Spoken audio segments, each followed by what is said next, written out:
আমি একটা কথা বলি। হাসিনা চলে এলেন চপারে করে,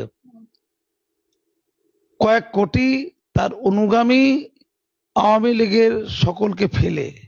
তার নিজের জীবনের মূল্য আছে, আর আওয়ামী লীগের বাকিদের জীবনের কোনো মূল্য নেই। একেই বলে শোষক শোষিত।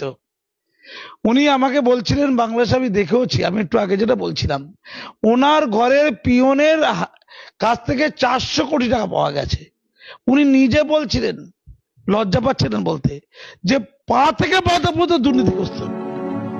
এবারে যে নির্বাচনটা হয়েছে, লোকসভা ইলেকশন, ওখানে মানে জাতীয় নির্বাচন, যেটা প্রত্যেকটা এমপি হয় স্বজন পোষণ, নাহলে লুটের টাকা ঘুষ দিয়ে হতো, ঘুষ দিয়ে।